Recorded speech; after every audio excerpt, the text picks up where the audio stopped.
რა ღირს საწვავი საქართველოში და რამდენად პროპორციულია ის საერთაშორისო ფასებთან იმ ფონზე, როდესაც მსოფლიო ბაზარზე ნავთობის ღირებულება ბოლო წლების განმავლობაში ყველაზე დაბალ მაჩვენებელს მიუახლოვდა. ნავთობ იმპორტიორთა კავშირში ფასებს შორის სხვაობას ლარის გაუფასურებით ხსნიან, თუმცა ანალიტიკოსები მიიჩნევენ, რომ მიუხედავად ვალუტის კურსისა 1 ლიტრი ბენზინი 22%-ით იაფი უნდა ღირდეს. რამდენიმე თვის წინ კონკურენციის სააგენტომ სკანდალური დასკვნას გამოაქვეყნა, რაც ძირითადი ნავთობ კომპანიების 50 მილიონი ლარი დაჯარიმების საფუძველი გახდა. რა შეიცვალა მას შემდეგ და რა გავლენა აქვს ბენზინის ფასის განსაზღვრაში ფოთის ნავთობ ტერმინალს, რომელიც ამ დრომდე სასამართლო დავისაგანია. ნიკა მოლოდინაშვილი გიამბობთ. მაისი 2014 წელი 1 ბარელის საერთაშორისო ფასი $146, ეროვნული ვალუტის კურსი 1 ლარი და 75 თეთრი. ამავე პერიოდში რეგულარის მარკის ბენზინის ფასი 1 ლარი და 97 თეთრი. 2015 წლის დეკემბერი 1 ბარელის ფასი $34, ამერიკული დოლარის ფასი 2 ლარი და 40 თეთრი. 1 ლიტრი რეგულარის მარკის ბენზინის ღირებულება ლარი და 56 თეთრი.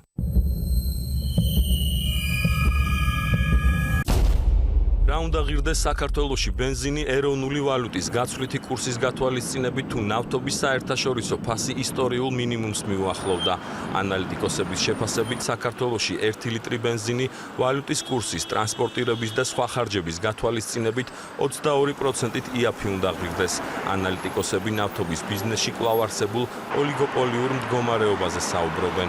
ქართული საწვავის ფასები არ მოდის თანხმედრაში იმ მსოფლიო ტენდენციებთან, რომელიც დღეს გვაქვს. ანუ რეალურად 22% არის ის სხვაობა, რომელიც არის აცილებული მსოფლიო ბაზარსა და ქართულ ბაზარს შორის. კონკურენციის სააგენტოს მიერ ივლისში გამოქვეყნებული დასკვნით საქართველოში ბრენდირებული კომპანიების მონაწილეობით კარტელური გარიგებები გამოვლინდა. სკანდალური ანგარიში 5 კომპანიის მთლიანობაში 50 მილიონი ლარი დაჯარიმების მიზეზი გახდა.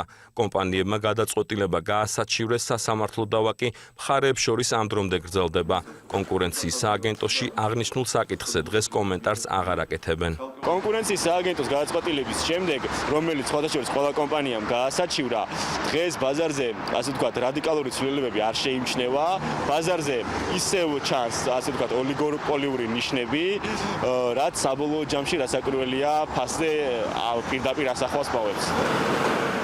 კანონმდებლობის თანახმად ნებისმიერ იურიდიულ პირს უფლება აქვს საქართველოში საწვავის იმპორტი განახორციელოს და დღეს ბაზარზე არსებულ მთავარ მოთამაშეებს კონკურენცია გაუწიოს. თუმცა ამ შესაძლებლობას ბენზინის შემოტანის პროცესში ტექნიკური პრობლემები აფერხებს. ერთ-ერთი მთავარი მიზეზი ფოთის მეორე ნავთობ ტერმინალია, რომელიც ერთადერთია ქვეყანაში, რომელსაც ნავთობპროდუქტების გადმოტვირთვის ტექნიკური შესაძლებლობა აქვს. ტერმინალი კერძო კომპანია პეტროკას ჯორჯიას მფლობელობაშია, რომელიც სხვა ნავთობ კომპანიების ამ ბიზნესში ჩართვა სხვადასხვა ფორმით ეწინააღმდეგება.